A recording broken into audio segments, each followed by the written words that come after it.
Oke, selamat malam bagi kita semua. Mari kita mulai dengan membuka Alkitab kita dari Ulangan pasal 13.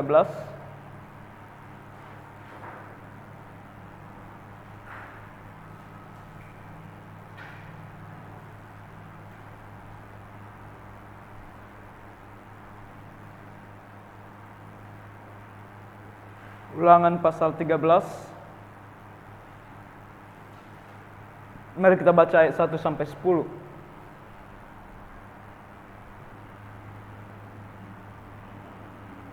Ulangan 13 ayat 1 sampai 10.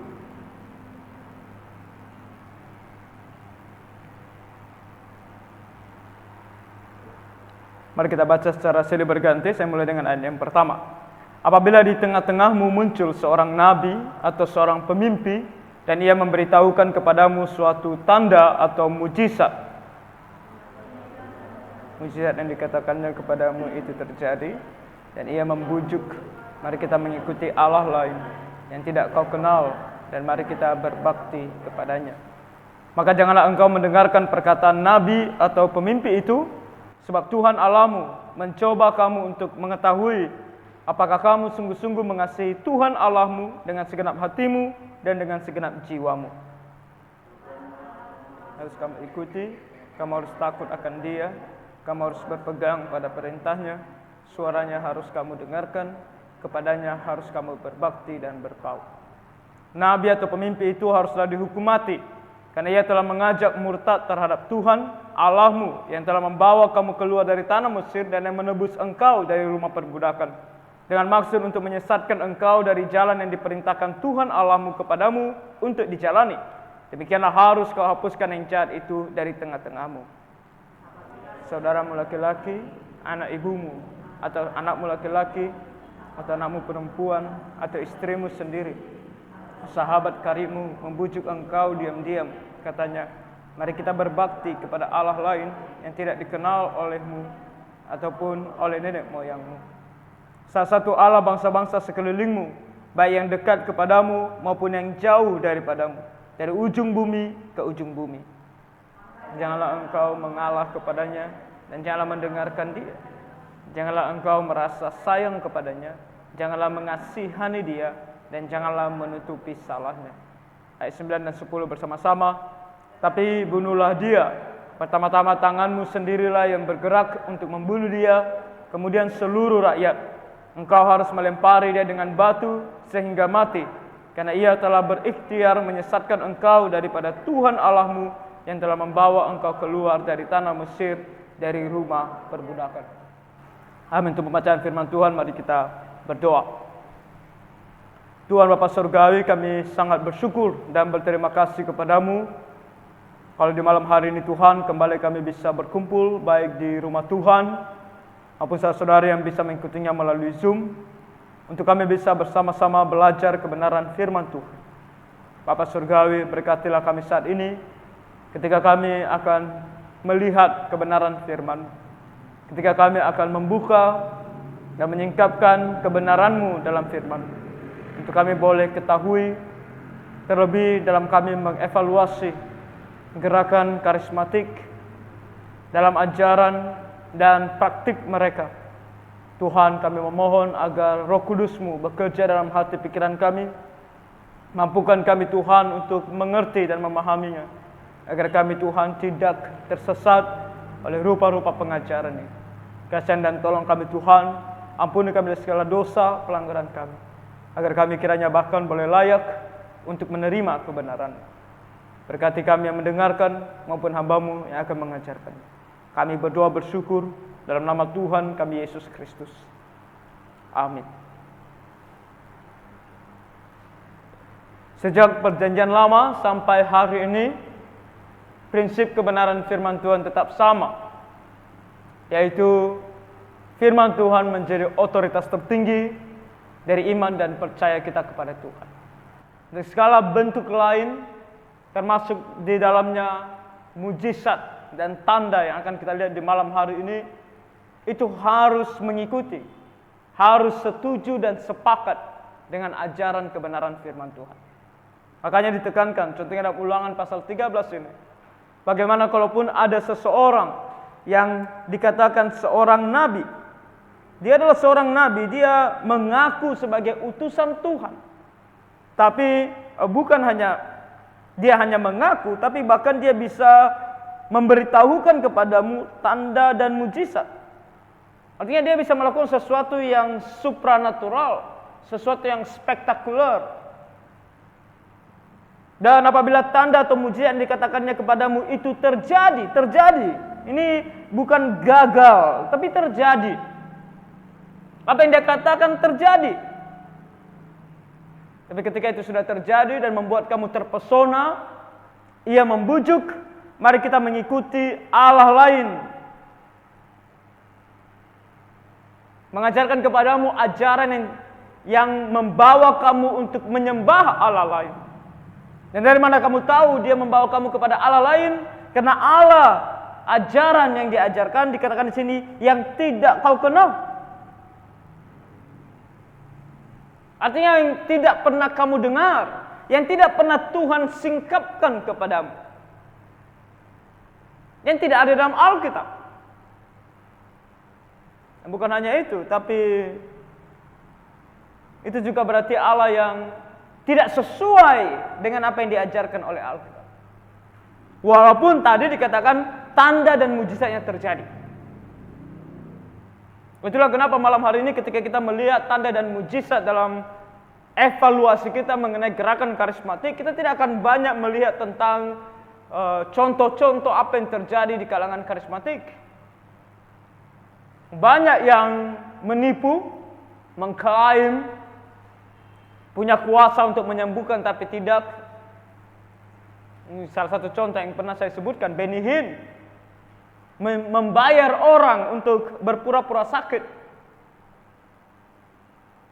Banyak yang pulang dari KKR penyembuhan tidak sembuh. Banyak yang tertekan dan merasa akui saja sembuh supaya nggak banyak cerita. Pernah mendengar sebuah cerita bahwa ada seorang yang sakit tenggorokan. Dia pergi ke KKR penyembuhan.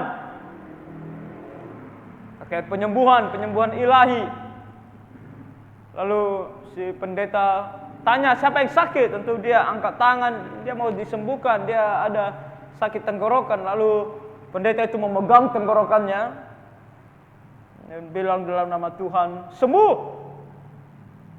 Udah sembuh? Oh belum. Makin dia kuatkan tangannya. Tak lama kuat sembuh. Udah? Masih belum. Dia kuatkan lagi. Karena orang ini bilang sudah.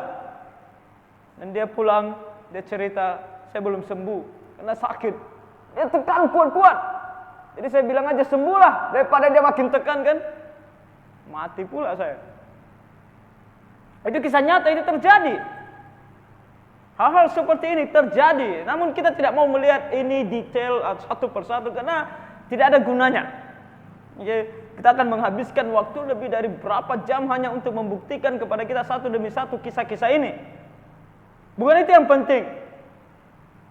Karena kisah-kisah ini tidak menunjukkan apapun. Bahkan kalau tadi saya sebutkan sesuatu yang tidak terjadi atau yang gagal terjadi, bahkan firman Tuhan berbicara sesuatu yang betul terjadi saja, tidak berarti itu datang dari Tuhan. Sesuatu yang spektakuler itu belum tentu datang daripada Tuhan. Karena iblis pun bisa melakukannya. Tahu kisah Ayub? Bagaimana iblis menyiksa Ayub? Bagaimana dia membuat seluruh hartanya Ayub musnah dengan melakukan mujizat, mendatangkan badai. Siapa yang bisa mendatangkan badai? Manusia biasa tidak bisa. Itu tidak terjadi secara alami. Iblis melakukannya dan itu sesuatu yang supranatural. Iblis bisa melakukan hal-hal supranatural. Jadi hati-hati, itulah kenapa ketika kita malam hari ini membahas hal ini, kita lebih akan membahas apa kata firman Tuhan. Supaya kita betul bisa seperti orang Israel yang diperingatkan oleh Tuhan di sini. Ketika kamu melihat atau mendengar seseorang bisa melakukan bahkan tanda dan mujizat, bahkan apa yang dilakukan terjadi, terbukti, jangan cepat-cepat percaya. Kamu harus lihat, kamu harus dengar dari apa yang diajarkan. Kemana kamu dia bawa?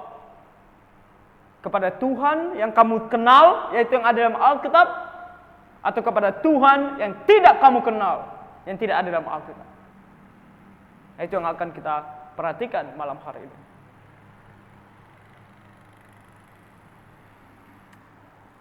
Saya salah tekan lagi. Nah, kita lihat apa hal-hal yang perlu kita perhatikan. Jadi berhubungan dengan tanda-tanda dan mujizat, perlu diketahui bahwa hal-hal ini tidak terjadi dari abad kedua setelah para rasul sampai kepada klaim gereja Pentakosta dan karismatik di abad ke-20. Ingat kembali, karismatik atau Pentakosta mulai di tahun 1901, abad 20. Sebelum abad 20 ini tidak ada yang namanya hal-hal seperti ini, termasuk tanda-tanda dan mujizat.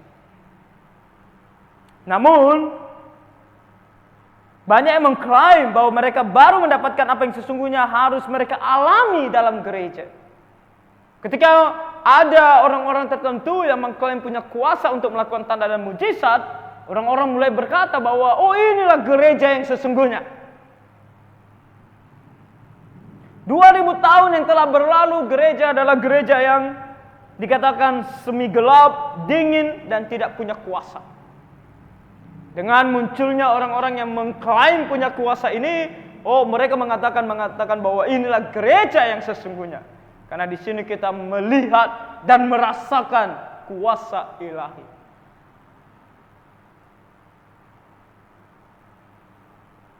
Jadi itulah yang terjadi di dalam sejarah kekristenan. Dan kita mau lihat apakah sungguh klaim seperti ini memang sungguh ini adalah gerakan yang menunjukkan kekristenan yang sesungguhnya, atau justru ini adalah yang membawa kekristenan ke jalan yang tidak benar, yang tidak tepat.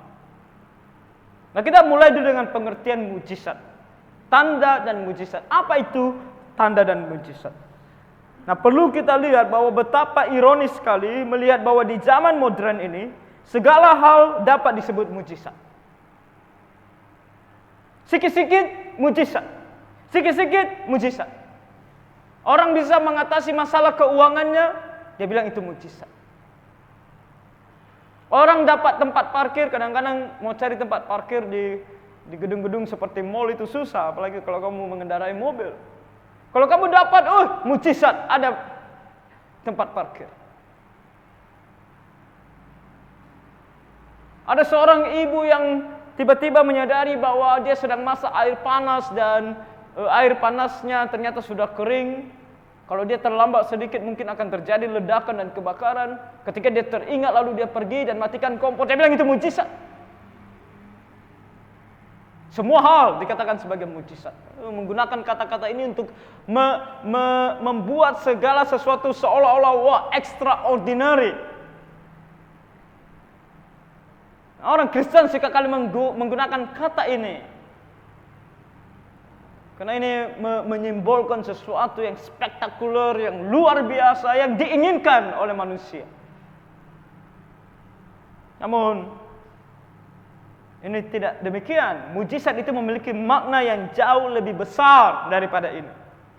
Kalau apa yang contoh-contoh yang saya sebutkan tadi itu biasanya kita sebut sebagai tindakan pemeliharaan Allah. Tindakan pemeliharaan Allah. Dan tindakan pemeliharaan Allah adalah sebuah perbuatan Allah. Kalau kita lihat di footnote ada di situ. Sebuah perbuatan Allah untuk mengatur segala sesuatunya terjadi sesuai dengan apa yang dia inginkan. Supaya keinginannya dan tujuannya tercapai. Dan biasanya itu masih bersifat alami. Seperti insting, seperti tempat parkir itu terjadi secara alami. Ketika mobil keluar, kamu punya tempat parkir. Itu bukan sesuatu yang kamu, kalau memang itu mujizat, harusnya kalau tempat parkir kan kamu buat satu tempat parkir yang baru. Kamu berdoa supaya muncul satu tempat parkir yang baru yang tidak pernah ada sebelumnya. Itu baru namanya mujizat. Itu tindakan pemeliharaan Allah. Bedakan hal-hal yang alami terjadi dengan hal-hal yang tidak alami. Makanya dalam Alkitab seorang yang bernama Augustus menulis bahwa mujizat adalah suatu kejadian di alam yang sangat luar biasa dan bertepatan dengan nubuatan atau perintah dari seorang guru atau pemimpin agama yang sepenuhnya menjamin keyakinan dari mereka yang menyaksikannya bahwa Tuhan telah membuatnya dengan tujuan untuk menyatakan bahwa guru atau pemimpin tersebut telah diutus olehnya. Jadi itu mujizat. Mujizat itu sesuatu yang terjadi di alam ini tapi terjadinya secara tidak alami, extraordinary, luar biasa, tapi punya tujuan. Dan tujuannya sangat spesifik, yaitu berhubungan dengan nubuatan atau pernyataan wahyu Allah. Jadi kalau kamu mendapatkan slot parkir, itu bukan mujizat, karena nggak ada hubungannya dengan ini. Nggak ada hubungannya dengan pewahyuan Allah. Apa kamu bilang kalau kamu dapat slot parkir berarti kamu adalah nabi yang sebentar lagi akan menyampaikan wahyu Allah? Tentu tidak. Nah, ini adalah makna yang Alkitab bilang, kita akan lihat dalam Alkitab maksudnya ini. Jadi dalam Alkitab kita membaca tanda-tanda adalah bagian dari karunia Roh Kudus. Oke? Begitu banyak karunia Roh Kudus, ada 21. Kita bisa baca dalam Roma 12, 1 Korintus 12 dan Efesus pasal 4. Saya sudah tuliskan di sana, termasuk di dalamnya melakukan mujizat. Mujizat, penyembuhan. Oke. Ini adalah hal-hal yang ada di dalam tanda-tanda kalau kita membaca dalam Alkitab. Jadi karunia tanda-tanda adalah karunia mujizat yang dalam Alkitab sering disebut sebagai tanda-tanda dan mujizat-mujizat. Nah, ada satu hal yang sekedar kita ketahui bahwa ketika kata tanda-tanda dan kata mujizat digabungkan, nah, kata mujizat di sini adalah kata dalam bahasa Yunaninya teras. Bukan teras rumah ya. Bahasa Yunani teras. Dan ini berbeda dengan kata yang biasa kita gunakan untuk mujizat. Dalam bahasa Yunaninya itu dunamis. Kata dunamis. Nah, dalam Alkitab kita bahasa Indonesia, baik teras maupun dunamis sama-sama diterjemahkan sebagai mujizat. Oke. Sehingga kadang-kadang disebut sebagai tanda-tanda dan mujizat, lalu ada juga mujizat. Ini sebenarnya dua hal yang berbeda. Namun karena bahasa Indonesia kita sepertinya pada masa penerjemahan tidak menemukan kata lain yang bisa membedakan, lalu dua-duanya diterjemahkan sebagai mujizat. Makanya Alkitab bahasa Inggris ini di teras ini biasa disebut sebagai wonders. Wonders itu adalah hal-hal luar biasa. Atau kadang-kadang sekarang ini bisa kita sebut sebagai keajaiban. Keajaiban. Jadi teras lebih diterjemahkan sebagai mujizat dalam Alkitab kita. Namun supaya demi kejelasan dalam catatan ini saya akan ganti kata mujizat untuk teras menjadi keajaiban. Supaya kita tahu, karena ini adalah dua hal yang muncul di dua bagian yang berbeda dalam firman Tuhan. Oke, walaupun sebenarnya kalau kita perhatikan lebih dalam, penggunaannya mungkin bisa silih berganti, namun karena kita akan melihat konteksnya juga, makanya dua hal ini harus kita pahami, ada perbedaan dalam bahasa aslinya. Oke. Nah, ketika kita mendalami tentang karunia, tanda-tanda, dan keajaiban, maka kita menemukan dua tipe. Yang pertama, sebagai bentuk pekerjaan, yaitu seperti penyembuhan, mengusir setan. Ada tindakan, ada action yang terjadi ketika orang menyembuhkan atau ketika orang mengusir setan, ada tindakan pekerjaan. Dan ada yang bersifat atau dalam bentuk perkataan. Dan ini seperti nubuat, pengetahuan, dan bahasa. Bahasa di sini adalah bahasa roh yang kita sudah lihat di minggu lalu. Meski berbeda dalam pelaksanaannya, namun kedua tipe ini tidak dapat dipisahkan. Dalam tanda-tanda pekerjaan selalu disertai dengan pernyataan firman. Nah, ini yang harus kita pahami. Bahwa kalau ada orang yang mengatakan bahwa dia bisa melakukan mukjizat, maka mukjizatnya itu harus disertai dengan pewahyuan. Oke, pewahyuan. Karena itu yang kita temukan dalam Alkitab. Setiap orang yang melakukan mukjizat disertai dengan dia memberitakan wahyu Allah, firman Allah.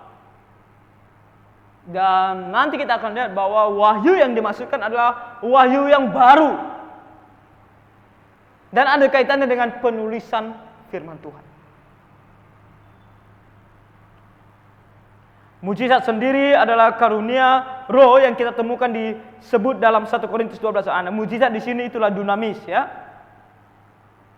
Makanya saya bilang tadi penggunaannya dalam Alkitab sedikit berbeda. Jadi mujizat sendiri dunamis adalah karunia roh yang kita temukan disebut dalam 1 Korintus 12 ayat 10, kuasa untuk mengadakan mujizat.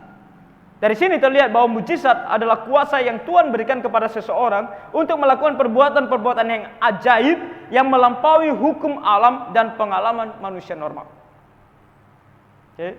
Jadi bukan sesuatu yang alami. Tuhan Yesus melakukan banyak mujizat. Kisah 2 ayat 22 katakan Yesus dari Nazaret, seorang yang telah ditentukan Allah dan yang dinyatakan kepadamu dengan kekuatan-kekuatan dan mujizat-mujizat dan tanda-tanda. Ia mengubah air menjadi anggur, ia meredakan angin ribut, ia memberi makan 5.000 orang, dan masih banyak mujizat lainnya yang dilakukan oleh Tuhan Yesus. Jadi itulah makna mujizat. Jangan terkecoh dengan gereja-gereja hamba-hamba Tuhan yang sikit-sikit bilang mujizat, sikit-sikit bilang mujizat. Karena itu hanya membuat kamu mulai percaya. Istilah yang sebenarnya tepat namun tidak disukai adalah sugesti. Sugesti.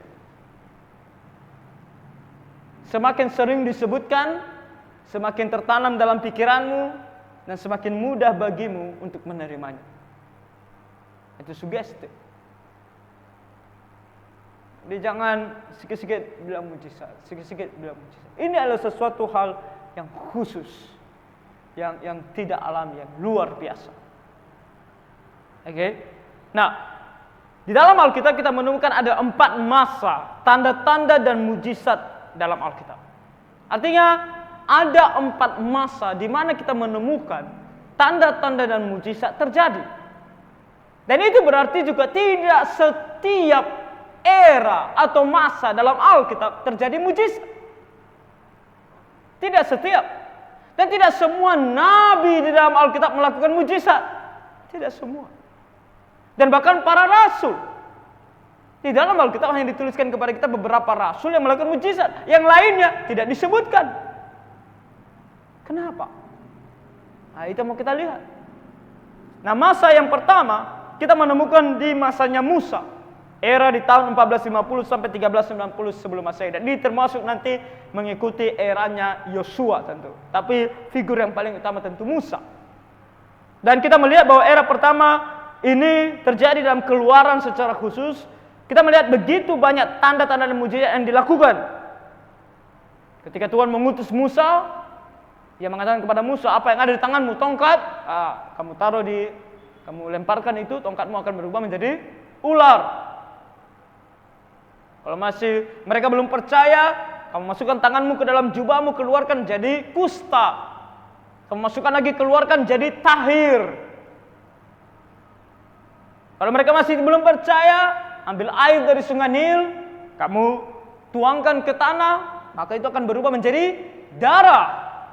Nah, itu bisa kita lihat dalam Keluaran pasal 4. Namun selalu dalam hal ini kita juga melihat bahwa apa tujuannya. Kenapa Musa di antara begitu banyak nabi yang ada diperlengkapi dengan tanda dan mujizat? Kenapa? Ayat 5 dari Keluaran pasal 4 bilang supaya mereka percaya bahwa Tuhan Allah nenek moyang mereka, Allah Abraham, Allah Ishak dan Allah Yakub telah menampakkan diri kepadamu. Dan ini apa? Karena nanti dalam pelayanan Musa, dia akan memberitakan kepada orang Israel siapa Allah.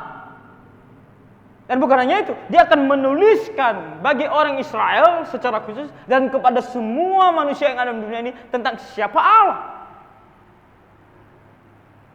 Dia akan menuliskan tentang perbuatan-perbuatan Allah yang tidak pernah dilihat oleh manusia. Dan bagaimana kita bisa percaya? Musa diperlengkapi dengan tanda mujizat. Lalu masa yang kedua hanya terjadi di masa Nabi Elia dan Elisa. Itu di tahun 860 sampai tahun 800 sebelum Masehi. Dan tujuan dari ini juga kembali sangat jelas. Ketika Elia dan Elisa diberikan Tuhan kemampuan untuk melakukan begitu banyak mujizat juga, adalah tujuannya juga untuk membuktikan bahwa Elia dan Elisa adalah nabi-nabi yang diutus oleh Tuhan. Kalau kita membaca dalam 1 Raja-Raja 17 ayat 23 sampai 24, ketika Elia membangkitkan anak janda yang meninggal, kita melihat respon dari janda tersebut. Dia katakan, Elia mengambil anak itu, ia membawanya turun dari kamar atas ke dalam rumah dan memberikannya kepada ibunya. Kata Elia, ini anakmu, ia sudah hidup. Kemudian kata perempuan itu kepada Elia, sekarang aku tahu bahwa engkau abdi Allah dan firman Tuhan yang kau ucapkan itu adalah benar. Kenapa ini terjadi? Kembali konteksnya, kalau dalam masa Musa belum ada Alkitab, belum ada firman Tuhan, baru dituliskan. Di zaman Elia dan Elisa sudah banyak yang sudah dituliskan dan ada yang sedang dituliskan. Namun Raja Israel, yaitu pada zaman Elia dan Elisa, Ahab, membawa orang Israel untuk menyembah Baal, dewa lain, Allah lain. Dan ketika itu terjadi, firman Tuhan ditutup. Firman Tuhan tidak disampaikan kepada orang Israel. Makanya Tuhan utus Elia dan Elisa supaya mereka mengabarkan apa yang sudah ditutup itu, dan mereka mengabarkan apa yang baru dari yang belum dituliskan. Dan bagaimana supaya orang percaya bahwa perkataan mereka adalah perkataan Tuhan, dari tanda dan mujizat yang diberikan Tuhan kepada mereka. Dan itu juga terjadi ketika di Gunung Karmel, kan? Kalau kita membaca kisahnya dalam 1 Raja-Raja pasal 18, ketika Elia melawan nabi-nabi Baal, Tuhan melakukan mujizat di sana. Korban bakaran yang dipersiapkan oleh Elia, yang bahkan dituang dengan air. Begitu banyak air dituang, tapi kemudian habis terbakar. Turun api dari sorga untuk membakar korban bakaran ini. Itu mujizat. Dan apa efeknya? Apa hasilnya? Hasilnya adalah dikatakan dalam 1 Raja-Raja 18 ayat 39. Ketika seluruh rakyat melihat kejadian itu, sujudlah mereka serta berkata, Tuhan dialah Allah, Tuhan dialah Allah. Kembali untuk pernyataan wahyu Allah, bahwa Allah adalah Allah dan mereka adalah utusan Allah untuk menyampaikan siapa dirinya kepada umat manusia. Yang ketiga, masanya Tuhan Yesus. Ini tahun 30 sampai 90 Masehi, dan ini juga ada hubungannya dengan masanya para rasul, 30 sampai 33 setengah Masehi. Karena Tuhan Yesus melayani sekitar 3,5 tahun dalam dunia sebelum dia mati di atas kayu salib. Dan di sini dikatakan bahwa kita melihat dalam kitab Injil bahwa Sang Firman yang menjelma menjadi manusia datang di era ketika orang Israel dan dunia secara luas lebih mencintai kegelapan daripada terang. Yohanes katakan dalam Injil Yohanes, terang itu telah datang ke dalam dunia, tapi dunia lebih mencintai kegelapan. Dan itu juga kondisinya pada saat Israel, di Israel pada masa tersebut sudah absennya nabi untuk menyampaikan firman Tuhan selama 400 tahun. Sejak nabi terakhir yaitu Maleakhi meninggal dunia, sudah tidak ada lagi nabi 400 tahun. Sampai tiba-tiba ada Yohanes Pembaptis yang memperkenalkan kepada orang Israel Mesias, anak domba Allah. Ya, bagaimana orang bisa percaya bahwa Yesus ini adalah Sang Mesias. Tuhan Yesus melakukan mujizat. Dia melakukan tanda dan mujizat supaya orang percaya bahwa Dia adalah Tuhan. Dan ini yang bukan kita yang katakan, tapi Tuhan Yesus sendiri katakan. Dalam Yohanes 14 ayat 11 dikatakan oleh Tuhan, percayalah kepadaku bahwa aku di dalam Bapa dan Bapa di dalam aku, atau setidak-tidaknya percayalah karena pekerjaan itu sendiri. Jadi kalau dikatakan aku di dalam Bapa dan Bapa dalam aku, apa maksudnya? Dia mau katakan kepada orang Israel bahwa aku dan Bapa adalah satu. Dan kalau aku dan Bapa adalah satu, berarti aku adalah Allah. Kalian harus percaya bahwa aku Allah. Tapi kalaupun susah bagi kalian untuk percaya, lihat pekerjaan-pekerjaan yang telah kulakukan. Tanda-tanda dan mujizat-mujizat yang kulakukan untuk menunjukkan bahwa aku ini Allah. Setidaknya dari situ kamu bisa percaya. Makanya Rasul Petrus katakan di dalam Kisah Rasul 2 ayat 22 ketika dia mengkhotbahkan, menginjili orang Israel, dia katakan, "Hai orang-orang Israel, dengarlah perkataan ini. Yang aku maksudkan ialah Yesus dari Nazaret, seorang yang telah ditentukan Allah dan yang dinyatakan kepadamu dengan kekuatan-kekuatan dan mujizat-mujizat dan tanda-tanda yang dilakukan oleh Allah dengan perantaraan Dia di tengah-tengah kamu seperti yang kamu tahu." Tuhan Yesus melakukan mujizat.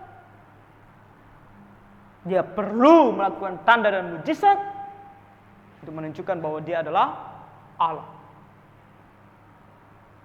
Dan demikian juga dengan para rasul. Tahun 30 sampai 90 Masehi, kita melihat bagaimana para rasul bekerja dengan Tuhan memberikan mereka tanda dan mujizat. Bahkan sebelum Tuhan Yesus mati di atas kayu salib, kita melihat bahwa Tuhan Yesus pernah mengutus 70 murid. Dalam Lukas 10 ayat 17, mereka pergi diutus oleh Tuhan 2 orang. Dan ketika mereka kembali kepada Tuhan, mereka katakan kepada Tuhan, "Tuhan, juga setan-setan takluk kepada kami demi nama-Mu." Mereka bisa mengusir setan. Mereka melakukan mujizat. Dan ketika Tuhan Yesus telah mati di atas kayu salib, dan Dia bangkit dari antara orang mati dan ketemu dengan murid-muridnya secara khusus, para rasul secara khusus, dalam Markus pasal 16 ayat 17 sampai 18, Dia mengungkapkan kepada mereka bahwa tanda-tanda dan mujizat akan menyertai pelayanan mereka. Kita juga melihat bahwa dalam pelayanan mereka, meski tidak semua, namun para rasul ada dicatat melakukan tanda dan mujizat. Contohnya Rasul Petrus yang menyembuhkan orang lumpuh, Rasul Paulus yang bahkan membangkitkan orang mati. Satu hal yang tidak bisa dilakukan oleh para pengklaim mujizat zaman sekarang, membangkitkan orang mati. Tapi dalam setiap era ini kita melihat bahwa membangkitkan orang mati adalah salah satu tanda dan mujizat yang bisa dilakukan oleh mereka yang sungguh diutus oleh Allah. Elia membangkitkan orang mati, Tuhan Yesus membangkitkan orang mati, Rasul Paulus membangkitkan orang mati. Jadi selalu kejadiannya adalah di depan umum dan terjadi di depan mata manusia dan bisa dibuktikan langsung oleh manusia. Dalam sejarahnya kita melihat bahwa mereka para pengklaim mujizat biasanya melakukannya secara privat, secara privasi, dan tidak bisa dibuktikan. Bahkan harus berulang-ulang datang, kayak kamu pergi ke dokter, hari ini kamu datang belum sembuh, besok datang lagi. Besok datang lagi, besok datang lagi. Tidak terjadi secara instan. Sungguh kuasa yang sangat berbeda. Tapi pertanyaannya, kenapa para rasul juga diberikan kuasa untuk melakukan mujizat? Rasul Paulus katakan dalam 2 Korintus 12 ayat 12. Dia katakan apa? Segala sesuatu yang membuktikan bahwa aku adalah seorang rasul telah dilakukan di tengah-tengah kamu dengan segala kesabaran oleh tanda-tanda, mujizat-mujizat dan kuasa-kuasa. Nah, ini perlu kita ingat, karena nanti ada hubungannya dengan bagian berikutnya, bahwa kenapa para rasul ini diberikan kuasa, supaya mereka terbukti bahwa mereka adalah rasul.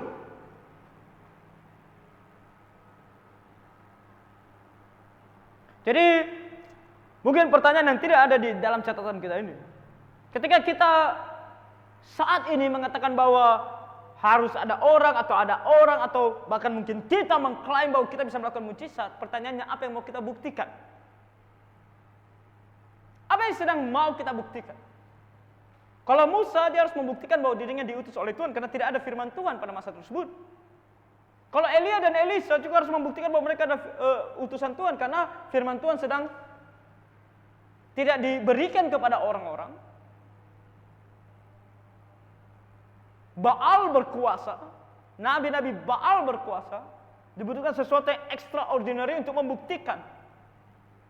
Tuhan Yesus datang ke dalam dunia, tentu dia harus membuktikannya karena tidak ada manusia yang bisa menerima bagaimana Tuhan bisa datang ke dalam dunia dalam rupa manusia.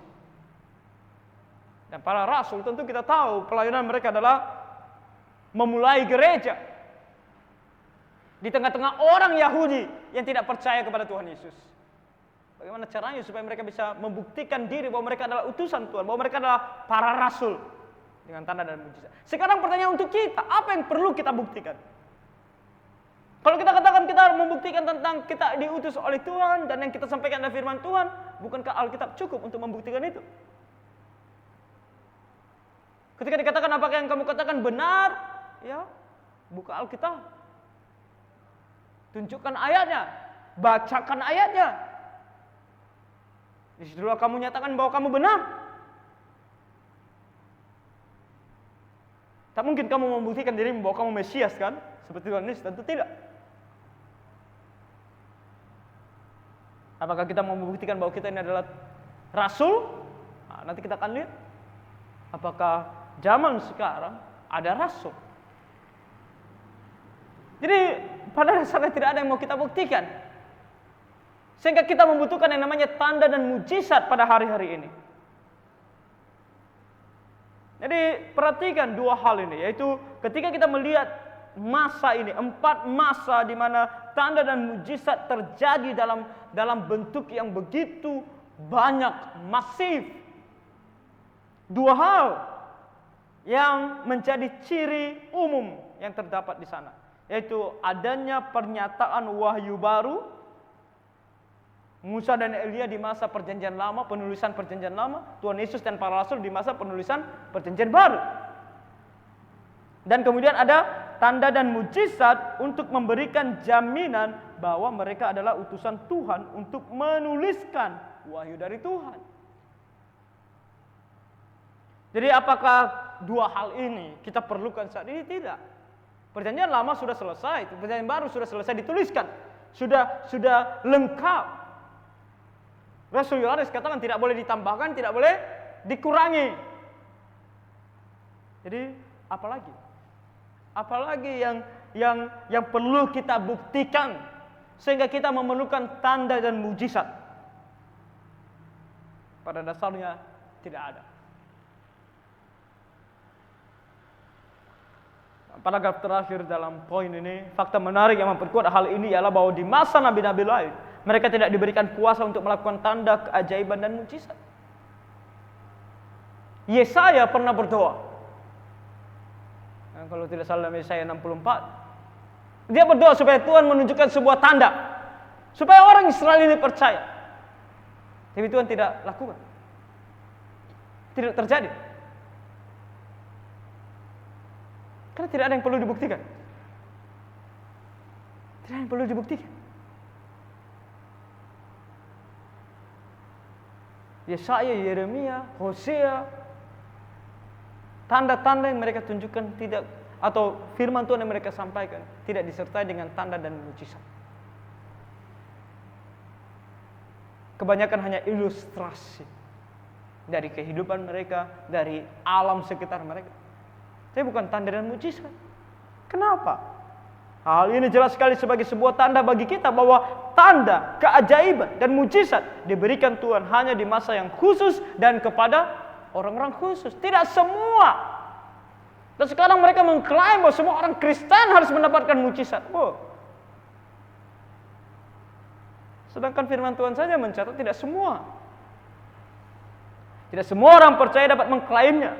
Hal ini bahkan dikonfirmasi oleh Chrysostom, seorang bapak gereja yang hidup setelah para rasul di abad keempat, dengan mengatakan, jangan berdebat karena mujizat tidak terjadi sekarang, bukan berarti mujizat tidak terjadi dulu. Dulu terjadi di zaman para rasul. Sekarang tidak terjadi. Tapi jangan bilang bahwa karena sekarang tidak terjadi, dulu tidak terjadi. Pada masa itu mujizat-mujizat itu bermanfaat. Pada zaman Musa, pada zaman Elia, pada zaman Tuhan Yesus, pada zaman para rasul bermanfaat. Tapi sekarang tidak. Dari kekuatan ajaib bahkan tidak ada sedikit pun yang tersisa, kata Chrysostom. Tidak ada yang tersisa. Penyembuhankah dia? Pengusiran setankah dia? Ini semua tidak diperlukan. Tidak ada yang tersisa untuk bermanfaat bagi kita. Nah, nanti kita ada akan satu poin mengenai tidak ada manfaat dari mujizat dan tanda, kalaupun ada di zaman sekarang. Dan kita ke sini dulu. Klaim. Kalau ada orang mengatakan bahwa dia bisa lakukan mujizat, jangan-jangan dia mau mengklaim bahwa dia adalah rasul. Oh, tidak sedikit orang di dunia ini mengaku rasul. Ada gereja-gereja yang memanggil hamba Tuhannya sebagai apostle.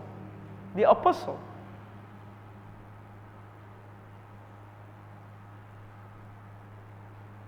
Menurut bahasa Inggris artinya rasul. Okay. Ada yang mengaku sebagai rasul. Nah, ini kebanyakan di kalangan Pentakosta dan karismatik. Tapi apakah benar ada rasul zaman sekarang? Kita harus pahami, Alkitab mencatat kepada kita, Tuhan hanya memilih 12 rasul. Tidak lebih, tidak kurang. Dalam perjanjian baru mereka sering disebut sebagai ke-12 rasul. Markus 3:14, kisah 6 ayat 2. Ini adalah angka yang tetap dan tidak dapat diubah. Para pendeta pengajar yang masa kini mendapatkan penugasan mereka dari Tuhan melalui penumpangan tangan. Ini pendeta, pengkhotbah, penginjil, gembala, semua ditumpangkan tangan dari pendeta lainnya, kan? Pendeta atau penatua lainnya menumpangkan tangan terhadap seseorang dan jadilah pendeta atau penatua. Tapi para rasul mendapatkannya langsung dari Tuhan sendiri. Rasul Paulus ketika dia berargumen, ketika dia membuktikan kerasulannya, dia katakan apa? Aku adalah seorang rasul bukan karena manusia, juga bukan oleh seorang manusia, melainkan oleh Yesus Kristus dan Allah Bapa yang telah membangkitkan dia dari antara orang mati. Aku adalah rasul bukan karena orang lain, tapi karena Tuhan yang memilih aku secara langsung. Nah, seperti ini juga yang membuat saya secara pribadi percaya bahwa rasul ke-12 adalah Rasul Paulus. Oke. Kita tahu tinggal 11 rasul waktu Tuhan Yesus mati karena Yudas Iskariot berkhianat. Hanya 11. Tapi di kisah para rasul kita tahu bahwa para rasul memilih Matias, kan, untuk menjadi rasul. Nah, ini menjadi suatu perdebatan yang tidak terpecahkan. Apakah Matias rasul ke-12 atau Paulus rasul ke-12? Saya secara pribadi setuju atau percaya bahwa Rasul Paulus adalah rasul ke-12. Kalau ada yang percaya bahwa itu Matias, saya pun tidak bisa mengatakan bahwa itu sesat, karena dia dipilih oleh para rasul untuk menggantikan Yudas Iskariot. Yang mana satu? Nah, nanti kita akan lihat di sorga. Oke? Jadi jangan, untuk hal ini tidak perlu saling menyalahkan dan menyesatkan orang. Ya, hanya gara-gara dia percaya bahwa Matias sesat, kita bilang tidak. Dan jangan gara-gara ada orang juga yang percaya bahwa itu Paulus juga sesat, juga tidak. Oke, dalam hal ini karena Alkitab tidak mencatatnya secara jelas, kita bisa menunjukkan kasih karunia. Oke. Namun di luar itu, apakah masih ada rasul? Nah, kita perlu melihat apa ciri atau kriteria daripada rasul. Dan kita coba uji, adakah manusia zaman sekarang yang memiliki kriteria-kriteria ini? Sebelum kita melihatnya, kita istirahat 5 menit. Oke? Supaya jangan tanggung nanti. 5 menit.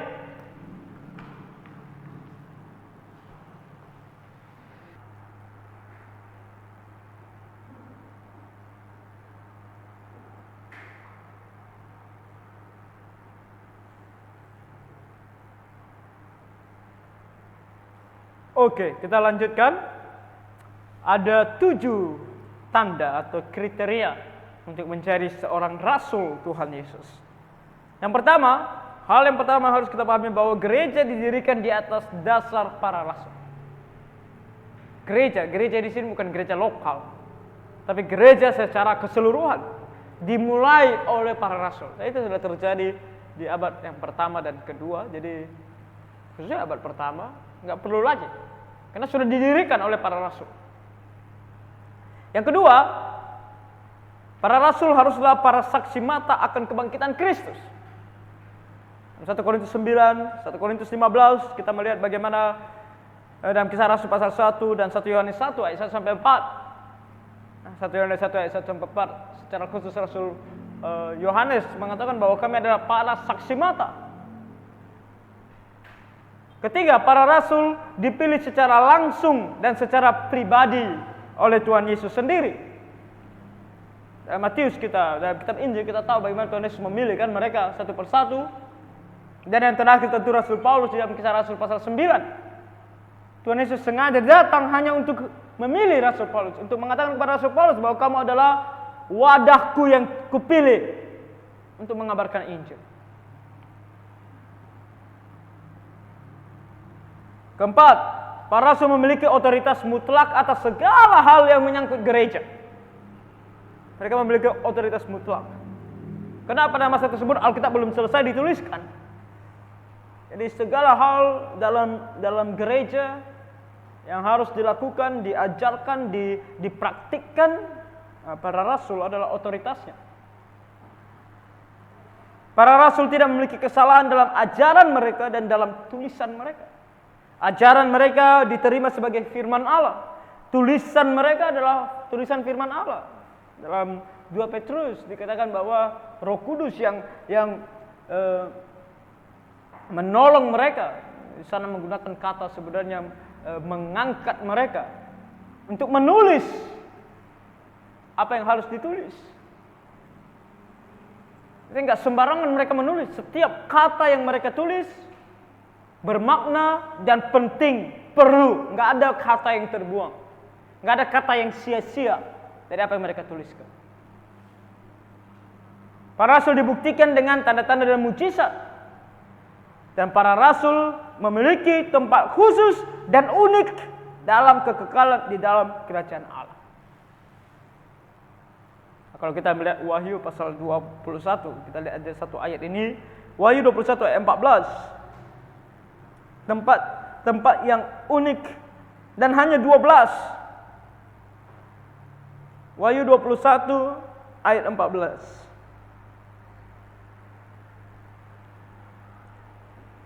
Apa dikatakan di sana? Dan tembok kota itu, tembok kota Yerusalem yang baru itu mempunyai 12 batu dasar dan di atasnya tertulis ke-12 nama ke-12 rasul anak domba itu. Hanya ada 12 batu dasar dan di atasnya tertulis ke-12 nama dari ke-12 rasul anak domba itu. Dan anak domba di sini tentu tertuju kepada Tuhan Yesus. Hanya ada 12. Kalau ada zaman sekarang mengatakan bahwa aku juga rasul, berarti dia mau tambah satu lagi batunya.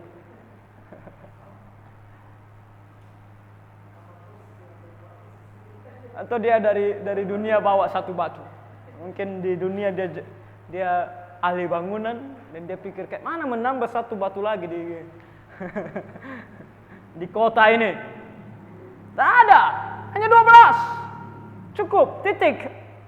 Alkitab yang katakan, bukan kita mau membatasi, no. Alkitab yang memberikan batasan. Dan tanda-tanda ini, kriteria-kriteria ini bukan kriteria yang kita katakan salah satunya, bukan. Semuanya ada di dalam diri setiap rasul tanpa terkecuali. Jadi kalau ada yang mengklaim bahwa dia adalah rasul, dia harus bisa mengklaim ke-7 kriteria ini dia miliki. Ada yang sudah tidak mungkin tadi kan seperti mendirikan gereja. Dia hidup di abad berapa? Gereja dimulai di abad berapa? Kan? Di abad pertama gereja dimulai. Udah terlalu terlambat di abad ini untuk mau memulai lagi gereja. Nggak ada lagi. Saksi mata. Ada yang berani mengklaim bahwa dia saksi mata? Setelah abad pertama, nggak ada yang bisa mengklaim ini. Saksi mata berarti saksi mata melihat dengan mata kepala mereka sendiri. Dipilih secara pribadi, ya kalau ini bisa diklaim-klaim kan. Klaim-klaim Tuhan datang kepadaku di waktu malam, di mimpi segala macam. Tapi hanya klaim. Tapi tidak memiliki otoritas mutlak. Kadang-kadang mereka mengklaim punya kuasa atau mereka rasul, tapi yang mereka lakukan di gereja banyak sekali hal-hal yang tidak sesuai dengan firman Tuhan. Tidak bisa dikatakan mutlak. Banyak kesalahan, kegagalan.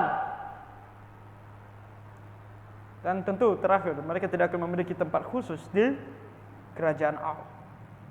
Jadi, apakah ada orang di masa sekarang ini atau di masa setelah abad pertama yang dapat memiliki seluruh kriteria tersebut? Jawabannya tidak. Kalau jawabannya tidak, berarti tidak ada. Tidak ada yang boleh mengklaim rasul. Nah, kadang-kadang karena kata rasul adalah kata yang artinya diutus, maka kadang-kadang penggunaannya bisa dalam makna yang berbeda, bukan ke-12 rasul. Kadang-kadang dalam maknanya adalah aku juga adalah rasul, dalam artian aku adalah seorang hamba Tuhan yang diutus oleh Tuhan. Nah, dalam hal itu kita masih bisa terima, karena dia tidak mengakui bahwa dia adalah bagian dari ke-12 rasul. Tapi dia harus juga memperjelas posisinya sebagai orang yang berada di bawah, statusnya berada di bawah atau posisinya berada di bawah dari ke-12 rasul. Jangan bilang, oh aku juga adalah rasul yang diutus oleh Tuhan, dalam artian diutus, walaupun aku bukan ke-12 rasul, tapi posisiku sama seperti ke-12 rasul. Tak bisa. Kita semua sama-sama manusia, tapi dalam fungsi kita berbeda. Para rasul ditaruh Tuhan di posisi yang cukup tinggi dalam hal pelayanan kepada Tuhan. Tak ada orang di dunia ini setelah ke-12 rasul ini yang bisa menyamai posisi mereka. Dan terbukti dengan posisi mereka yang khusus di kerajaan Allah. Oke? Jadi hati-hati dengan hal ini. Dan kalau kita mengatakan bahwa tidak ada rasul zaman sekarang, itu juga menunjukkan kepada kita bahwa tanda-tanda dan mujizat harusnya juga tidak ada. Dari mana kita tahu? Nah, kembali 2 Korintus 12 ayat 12. Karena Rasul Paulus katakan, segala sesuatu yang membuktikan bahwa aku adalah seorang rasul telah dilakukan di tengah-tengah kamu dengan segala kesabaran oleh tanda-tanda, mujizat-mujizat dan kuasa-kuasa. Kenapa para rasul harus diberkati oleh Tuhan atau diberikan oleh Tuhan tanda-tanda dan mujizat untuk menyertai pelayanan mereka, untuk membuktikan bahwa mereka adalah rasul. Dan kalau zaman sekarang tidak ada lagi rasul, maka kita tidak perlu membuktikan bahwa kita rasul. Logikanya seperti ini, gampang sekali, sangat sederhana. Logika yang sangat sederhana. Ingat kembali, saya harus tekankan kepada kita bahwa iman Kristen adalah iman yang masuk akal. Oke? Jangan percaya dengan orang-orang yang mulai mengatakan bahwa iman Kristen adalah iman yang hanya berbicara tentang hati, perasaan. Itu omong kosong. Iman Kristen adalah iman yang masuk akal. Tuhan tidak mau mengikut kita tanpa berpikir.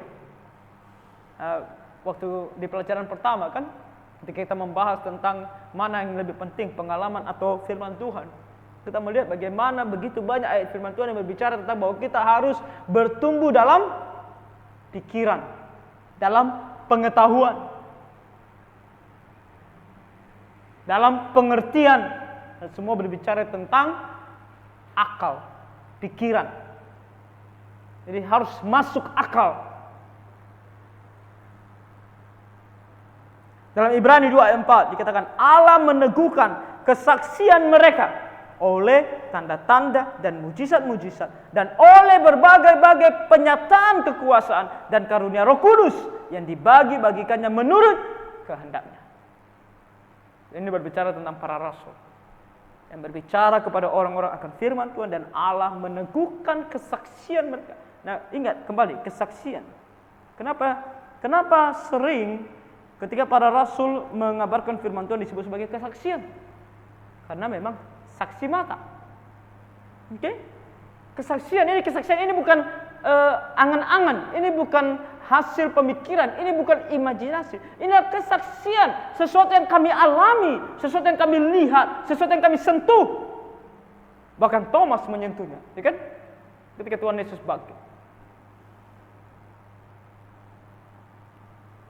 Dan kesaksian mereka ini diteguhkan oleh Tuhan dengan tanda dan mujizat.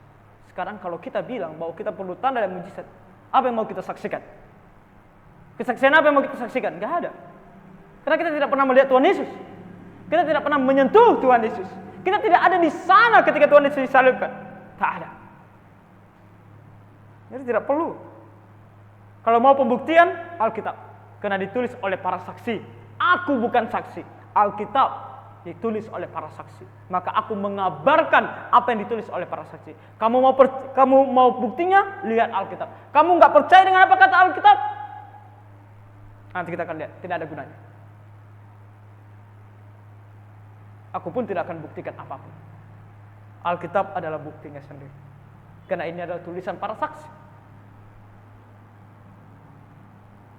Alkitab mencatat eksklusivitas dari tanda-tanda mujizat dalam perjanjian baru sebagai tanda kerasulan dari ke-12 rasul Tuhan. Dengan tidak adanya lagi para rasul di zaman sekarang ini, maka tanda dan mujizat menjadi berhenti. Tak ada gunanya, tak ada fungsinya, tak ada manfaatnya. Lalu ada yang berargumen, bukankah dalam Markus 16 ayat 17-18 dikatakan bahwa mujizat-mujizat itu dapat dilakukan oleh orang-orang yang percaya. Bagaimana?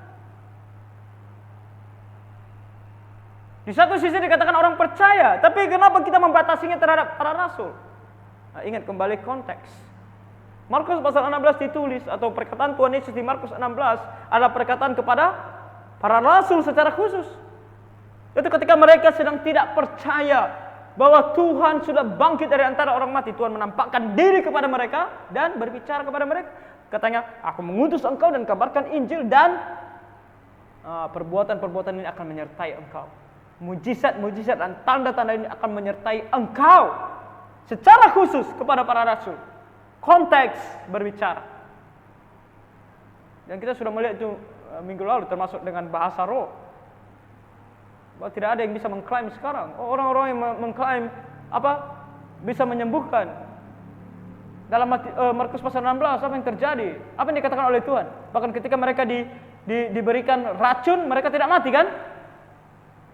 Para orang-orang yang mengklaim penyembuhan sekarang, corona kemarin mereka kena corona.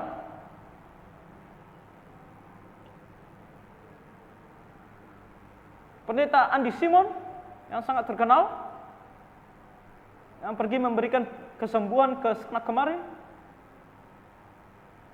heboh gara-gara kena corona, terbaring lemah di rumah sakit. Alkitab kalau dia mengklaim Markus 16 adalah untuk dia juga, maka dia harusnya tidak kena corona, karena racun saja dikasih dia tidak akan mati. Jangan mengambil satu lalu kena yang satu tidak dialami oleh dia, maka tidak benar. Kembali pengalaman. Kalau dia bilang bahwa dia bisa menyembuhkan, dia juga harus bisa dikasih racun dan tidak mati. Begitu banyak pendeta di Indonesia tidak kena corona kan? Berarti mereka lebih hebat lagi dari Andy Simon. Kena corona langsung terkapar di rumah sakit. Mungkin saya lebih hebat kan? Karena saya tidak terkapar gara-gara corona. Ini kalau kita mau berbicara secara logis. Jangan berbalik di dalam nama Tuhan dan membenarkan apa yang tidak sesuai dengan kitab suci. Hanya gara-gara pernah terjadi. Oke. Jadi eksklusivitas, sangat eksklusif untuk para rasul. Jadi di saat yang sama, ketika kita berbicara apakah tanda-tanda dan mujizat ada sampai hari ini, kita juga perlu bertanya apakah tanda dan mujizat itu perlu. Musa, Elia, Elisa, Tuhan Yesus, para rasul, ketika mereka melakukan mujizat ada tujuannya. Tujuannya adalah untuk mengabarkan Injil, untuk mengabarkan firman Tuhan. Tapi apakah di masa sekarang ini perlu kita memiliki tanda dan mujizat untuk mengabarkan firman Tuhan? Jawabannya secara singkat tidak. Namun kita perlu lihat kajiannya.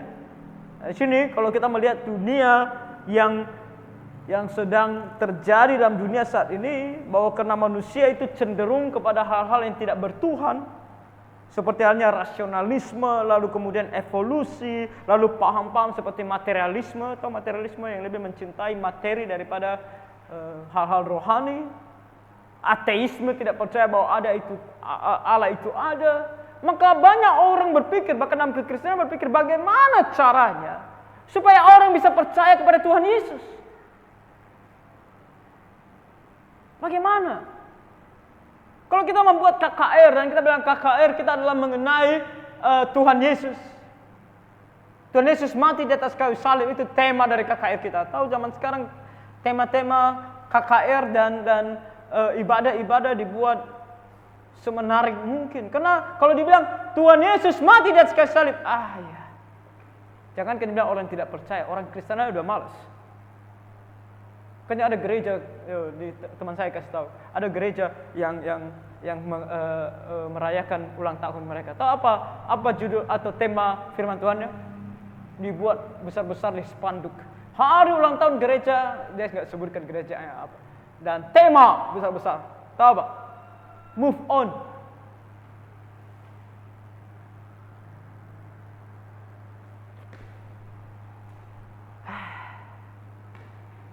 Kenapa? Supaya orang tertarik. Apa ini move on ini? Tapi menarik orang dengan cara apa? Dengan cara kedagingan. Men-trigger kedagingan orang supaya orang datang karena tertarik dengan kedagingan. Dan itu juga dengan KKR. Oh, kalau dibilang KKR tentang Tuhan Yesus, tentang Injil, gak ada yang datang. Tapi kalau dibilang KKR penyembuhan, rame-rame orang datang. Siapa yang gak mau sembuh kan? Dari sakit yang besar, yang parah, sampai sakit yang hanya pusing-pusing sedikit saya datang. Karena saking maunya sembuh, pusing sedikit aja, padahal kalau minum Panadol aja udah sembuh, datang juga. Hanya untuk mendapatkan kesembuhan. Jadi orang berpikir bagaimana caranya supaya membawa orang banyak-banyak ke gereja, banyak orang datang ke KKR. Dibuatlah kita harus melakukan sesuatu yang spektakuler supaya orang datang. Karena kalau nggak spektakuler, orang tak datang. Jadi banyak orang yang merindukan Tuhan, lakukanlah sesuatu yang spektakuler. Dan kerinduan ini justru kemudian menjadi sesuatu bencana. Ketika Tuhan tidak mau melakukannya, tapi kita terus mau dan bahkan berani mengklaim bahwa Tuhan mau. Dan itulah cikal bakal terjadinya gerakan-gerakan tanda-tanda dan mujizat ini. Klaim-klaim bahwa Tuhan juga melakukan mujizat hari ini. Dibuatlah lagu-lagu kontemporer yang berbicara tentang mujizat. Mujizat Tuhan terjadi hari ini. Dengan cara bernyanyi yang melankolis, yang menghanyutkan orang, sehingga orang mulai menangis. Mujizat Tuhan terjadi hari ini. Tapi apakah itu yang Tuhan mau? Pertanyaannya. Hanya seorang penulis mengatakan Allah saking desperate-nya, saking maunya orang, dikatakan bahwa untuk menunjukkan bahwa Allah itu hidup, bahwa ia memiliki kuasa dan hikmat, dan bahwa dia benar-benar melakukan mujizat-mujizat dan tanda-tanda yang dituliskan dalam firman-Nya.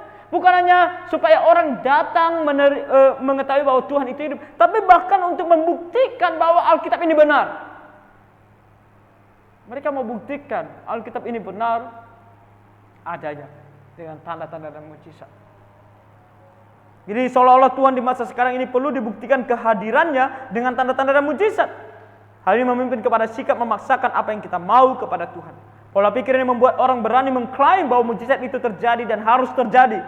Namun kita perlu melihat apakah itu yang Tuhan inginkan, atau itu hanya pikiran kita saja yang sudah mulai tidak percaya pada kuasa pekabaran Injil.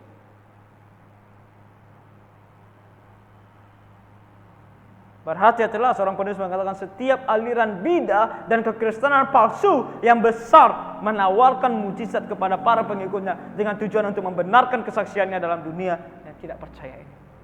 Hati-hati. Jadi perlu kita garis bawahi bahwa tanda-tanda mujizat tidak diperuntukkan untuk penginjilan, melainkan hanya konfirmasi pembawa wahyu Tuhan. Bedakan yang namanya untuk menyelamatkan orang lain dengan untuk mengkonfirmasi bahwa yang menyampaikan firman Tuhan ini adalah utusan Tuhan. Hal ini jelas terlihat dalam kata-kata Petrus.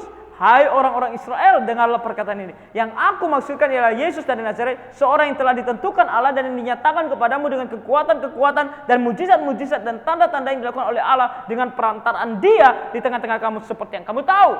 Kisah Rasul pasal 2 ayat 22. Jadi Rasul Petrus bukan mengatakan bahwa Tuhan Yesus ini yang melakukan mujizat ini supaya kamu percaya, bukan. Atau supaya kamu diselamatkan. Dia melakukan mujizat untuk menyelamatkan kamu, bukan. Dia melakukan mujizat hanya untuk menunjukkan bahwa Dia adalah Mesias, bahwa Dia adalah Tuhan. Itu saja. Apakah kamu selamat atau tidak selamat itu urusan lain. Dia hanya menunjukkan bahwa Dia adalah Tuhan. Ini mujizat dan bahkan penyembuhan-penyembuhan yang Tuhan Yesus lakukan bertujuan untuk menunjukkan fakta bahwa Dia adalah Mesias mereka yang dijanjikan. Begitu dengan Paulus, bahwa tanda-tanda dan mujizat yang ia lakukan adalah konfirmasi bahwa dia adalah rasul yang diutus Tuhan. Dia tidak bilang sama mereka, oh kalian semua percaya karena aku melakukan mujizat. Tidak. Dia bilang, aku melakukan mujizat hanya untuk mengkonfirmasi bahwa aku adalah rasul. Bukan untuk membuat kalian selamat. Jadi mujizat tidak pernah untuk penginjilan.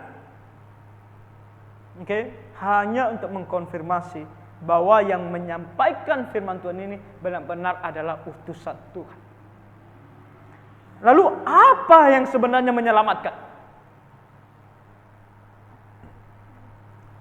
Alkitab mengajarkan kepada kita bahwa orang-orang berdosa bertobat bukan karena mujizat, melainkan karena pekabaran firman atau pekabaran Injil. Jadi iman timbul dari mujizat? Bukan. Iman timbul dari pendengaran, dan pendengaran oleh firman Kristus. Bukan dari mata turun ke hati, itu istilah kan. Tapi dari telinga turun ke hati. Telinga yang mendengar firman Tuhan dikabarkan, itulah yang membuat hati, jiwa, pikiran memiliki iman, percaya kepada Tuhan Yesus. Dan apa yang menyelamatkan? Iman yang menyelamatkan. Dalam Roma 1 ayat 16 Rasul Paulus katakan, sebab aku mempunyai keyakinan yang kokoh dalam mujizat, dalam Injil.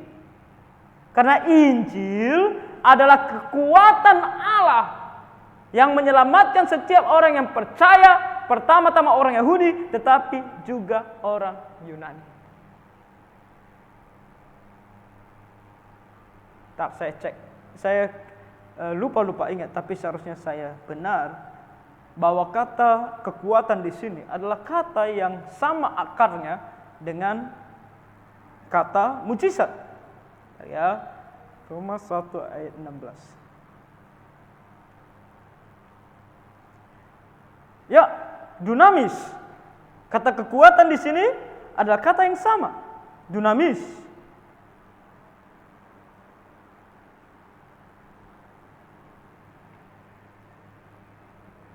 Tadi kata mujizat kan?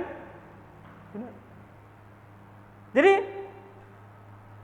yang memiliki kuasa untuk menyelamatkan orang bukan mujizat itu sendiri. Bukan perbuatan mujizat itu sendiri, tapi bahkan Injil ketika dikabarkan itu seperti sebuah mujizat untuk menyelamatkan orang.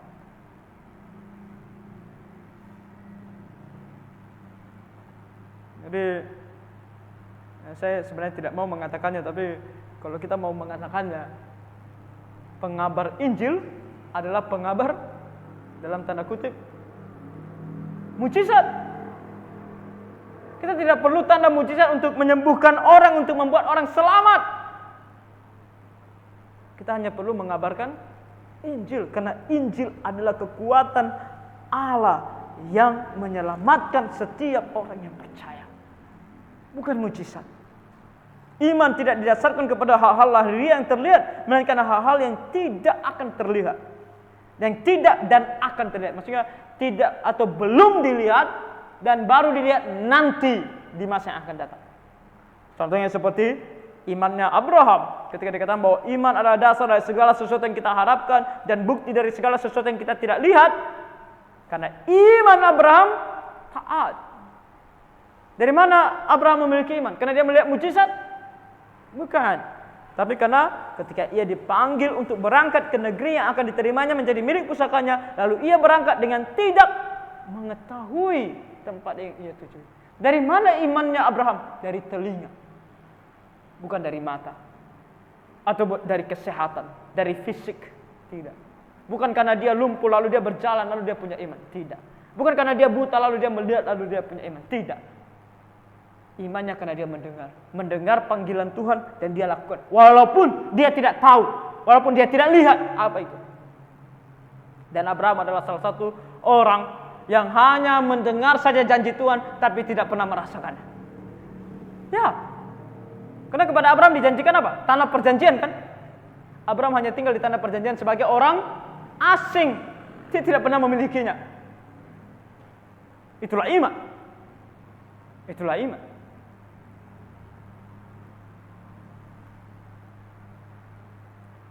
Makanya dalam Alkitab, dalam Lukas pasal 16, Abraham memberikan jawaban kepada orang yang berpikir dan mengajarkan bahwa mujizat dapat membuat orang percaya dengan mengatakan, nah ini cerita tentang orang kaya dan Lazarus yang miskin.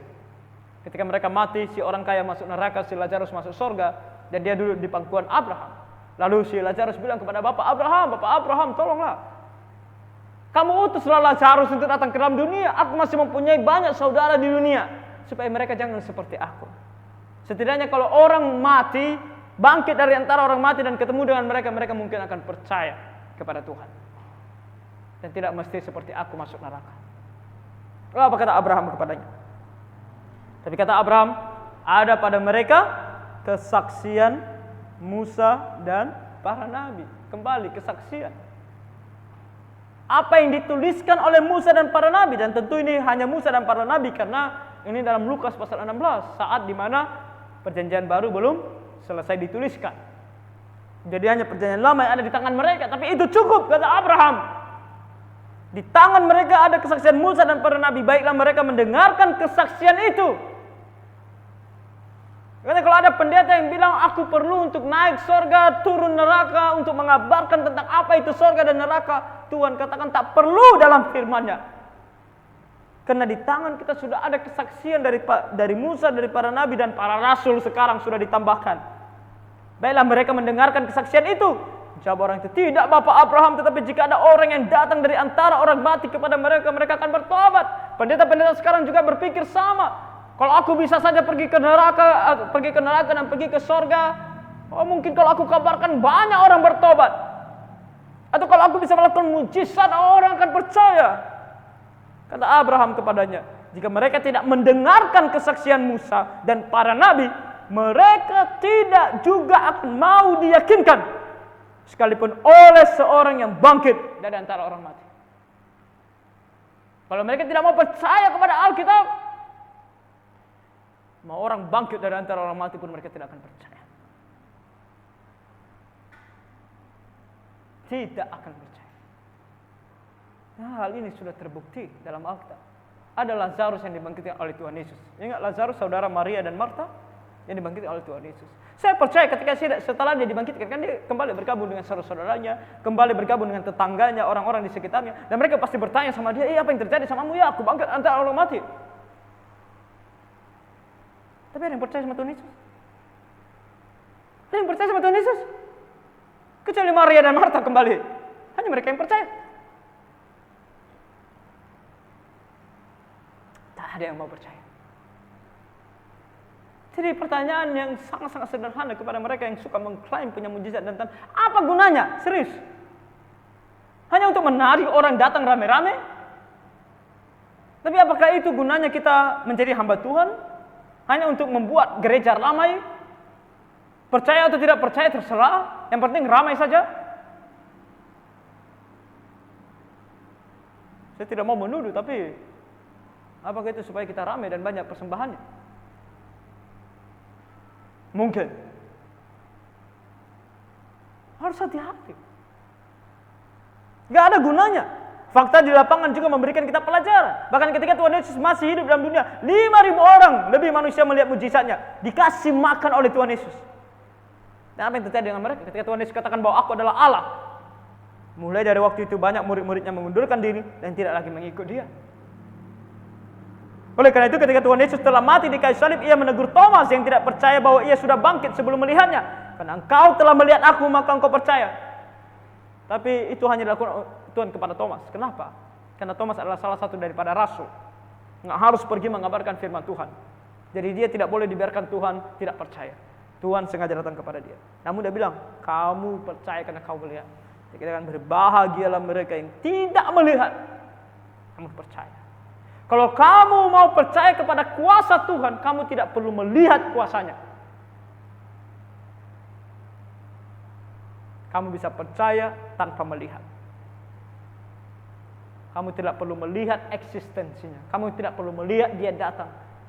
Kamu bisa percaya tanpa melihat. Dan kamu akan berbahagia ketika kamu percaya namun tidak melihat. Itu yang Tuhan mau. Itu adalah ajaran firman Tuhan.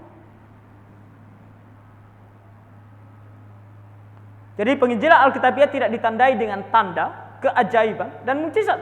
Kepada para pencari tanda dan mukjizat, Tuhan Yesus justru menunjukkan pola yang harus kita lakukan dalam Markus 1 ayat 32 dan 38. Yaitu ketika orang-orang yang telah merasakan penyembuhan di Galilea datang kembali kepadanya di hari berikutnya untuk mendapatkan lebih banyak lagi kesembuhan. Apa yang Tuhan Yesus katakan? Karena itu pergilah. Ini kenapa saya kutip salah ini? Oke, kita lihat Markus 1, 32, ayat 38. Kita buka Alkitab kita. Ini saya kutip salah, Markus 1, ayat 32 sampai 38. Apa dikatakan oleh Tuhan Yesus kepada mereka yang suka mencari tanda dan mujizat?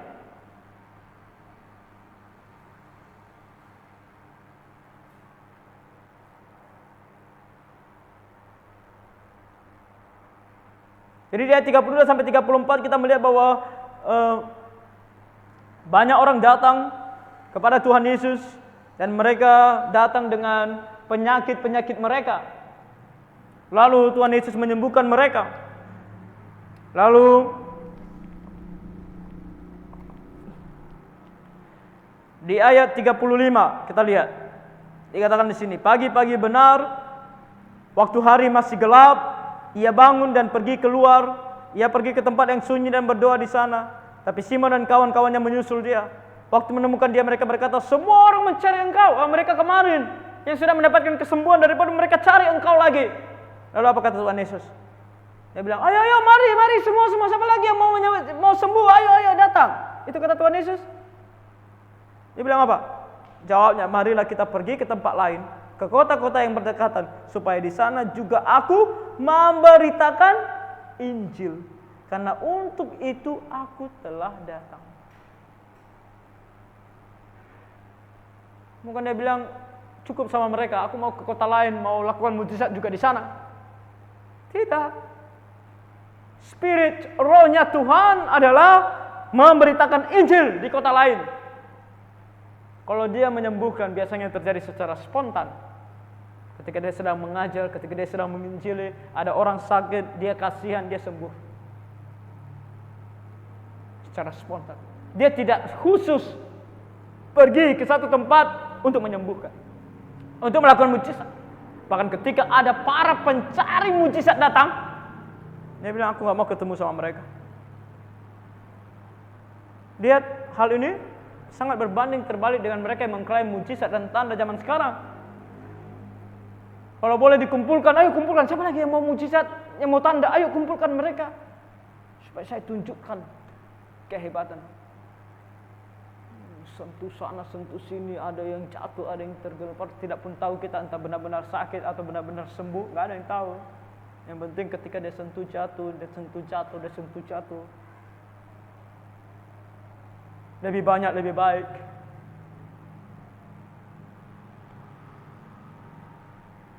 Ketika Tuhan Yesus juga mengajarkan kepada murid tentang amanat agungnya, dia bilang pergi dan ajarkan. Jadikanlah semua bangsa muridku dan ajarkanlah mereka firman. Segala sesuatu yang telah aku beritahukan kepada kamu. Dia bukan bilang pergi dan sembuhkan. Bukan dia bilang pergi dan buat KKR penyembuhan. Bukan. Dia bilang buat KKR pun KKR untuk mengajarkan. Kenapa orang Kristen sekarang atau pendeta zaman sekarang lebih suka KKR penyembuhan? Sementara itu tidak ada gunanya. Tidak menyelamatkan. Dari sini kita tahu. Kalau kita pun berbicara tentang motivasi, motivasinya tidak sesuai dengan kitab suci. Karena kalau motivasimu adalah untuk menyelamatkan orang, kamu tidak akan melakukan mujizat. Kamu akan mengabarkan Injil. Maka motivasimu pun dipertanyakan. Oke. 8:34 sedikit lagi, biar saya singgung sedikit mengenai ini, pekerjaan-pekerjaan yang lebih besar. Karena Yohanes 14 ayat 12, Tuhan Yesus berkata, aku berkata kepadamu, sesungguhnya barang siapa percaya kepadaku, ia akan melakukan juga pekerjaan-pekerjaan yang aku lakukan. Bahkan pekerjaan-pekerjaan yang lebih besar daripada itu. Sebab aku pergi kepada Bapa. Apa itu pekerjaan yang lebih besar? Apa pekerjaan yang lebih besar dari apa yang sudah dilakukan oleh Tuhan Yesus? Kalau kita berbicara secara fisik, secara jasmani, mujizat, penyembuhan, pengusiran setan. Ada yang bisa lebih besar kita lakukan daripada Tuhan Yesus? Tuhan Yesus sudah membangkitkan orang mati loh. Kamu bisa lebih dari situ? Hanya ada satu cara yang lebih dari situ. Yaitu kalau kamu bisa membangkitkan orang mati dan dia tidak mati lagi. Ada yang bisa? Jangankan itu. Sampai hari ini semua pengklaim mujizat itu, tidak ada satu orang pun yang dapat mengatakan, mengklaim dengan pasti dan terbukti bahwa dia pernah membangkitkan orang mati. Tak ada. Ada yang mengklaim sana sini tapi tak punya bukti. Tak ada bukti. Hanya dia yang tahu.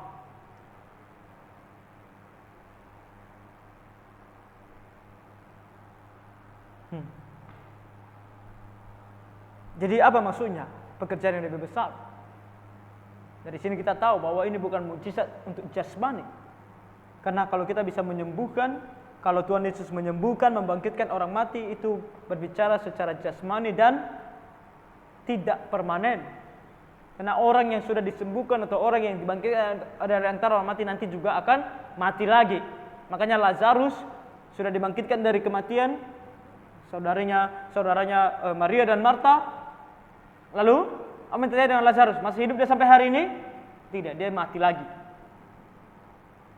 Jadi apa ini yang lebih besar? Lebih besar dalam artian hal yang rohani dan permanen. Dan garis bawahi kata ketika Tuhan Yesus, sebab aku pergi kepada Bapa. Apa yang dijanjikan oleh Tuhan Yesus ketika dia pergi kepada Bapa? Dia katakan bahwa Roh Kudus akan turun.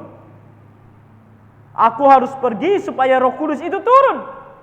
Dan ketika dia turun, dia akan menginsafkan dunia. Dan ketika dia menginsafkan dunia, dia akan tinggal di dalam kamu. Dia akan menyertai kamu selama-lamanya. Dan inilah pekerjaan yang lebih besar. Karena pekerjaan Roh Kudus nanti dalam diri orang Kristen adalah pekerjaan yang membawa orang ke dalam keselamatan. Kehidupan yang kekal. Bahkan kalau kita melihat dari segi pelayanan, para rasul melayani bukan hanya di Yerusalem, di Yudea, di Samaria, tapi bahkan di seluruh dunia. Tuhan Yesus masa dia pelayanan ini bukan mendiskreditkan, oke? Bukan merendahkan pelayanan Tuhan Yesus. Tapi Tuhan Yesus mengatakan bahwa kamu akan melakukan pekerjaan yang lebih besar. Jadi dalam hal teritori, para rasul mengabarkan firman Tuhan lebih jauh. Dan efeknya juga lebih besar. Rasul Petrus sekali berkhotbah 3.000 orang percaya. Nah ini bukan kembali mendiskreditkan Tuhan, tapi itulah kehendak Tuhan. Karena Tuhan Yesus datang ke dalam dunia, tujuan yang paling utama dia adalah untuk mati di atas kayu salib. Ya. Dan tugas menyelamatkan orang kemudian dia berikan kepada para rasul yang diberikan kuasa oleh Roh Kudus untuk menyelamatkan orang. Itulah yang dimaksud dengan pekerjaan yang lebih besar. Oke? Jadi dari sini kita tahu, saya bukan katakan bahwa tidak benar kalau ada orang mengklaim bahwa dia bisa melakukan tanda dan mujizat. Bisa benar, bisa betul terjadi. Seperti Ulangan pasal 13 tadi katakan. Orang bisa melakukannya betul-betul dan terjadi. Tapi ingat kembali, kemana mereka membawa kita? Dari apa yang kita sudah baca ini, yang sudah kita lihat ini. Kalau ada orang yang kemudian mengklaim tanda dan mujizat, contohnya dia bilang, aku dikasih Tuhan tanda dan mujizat supaya banyak orang percaya kepada Tuhan Yesus. Itu sudah salah. Karena dalam Alkitab, tanda dan mujizat tidak pernah dimaksudkan untuk menyelamatkan. Yang menyelamatkan adalah Injil. Berarti dia mau menggantikan Injil dengan tanda dan mujizat. Dia sedang berbicara tentang Allah lain, bukan Allahnya Alkitab. Kalau dia katakan aku mau melakukan tanda dan mujizat supaya orang datang ramai-ramai kepadaku, itu bukan rohnya Tuhan juga. Karena kita melihat Tuhan Yesus bahkan ketika para pencari mujizat datang, dia menolak mereka. Dia tidak meladeni mereka. Dia lebih baik mengabarkan Injil. Makanya kita tidak akan pernah melakukan yang namanya KKR penyembuhan. Tak ada. Karena bukan itu yang diinginkan oleh Tuhan. Yang diinginkan oleh Tuhan adalah pekabaran Injil. Karena itu yang menyelamatkan. Tapi kalau kita mau, ramai orang di gereja kita, boleh. Kalau kita sangat-sangat merindukan supaya gereja kita suatu hari penuh dengan orang, baru kita akan lakukan KKR penyembuhan. Saya jamin Bapak Ibu, kalau kita buat KKR penyembuhan di sini, nggak cukup ruangan ini. Kalau boleh sampai di lapangan itu kita buat, pasti ramai. Pasti. Nah, kalau kelas seperti ini belajar Alkitab, KKR atau malam penginjilan,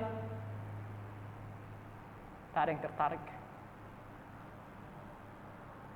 Tapi kita lebih baik melakukan apa yang Tuhan mau daripada apa yang Tuhan tidak mau.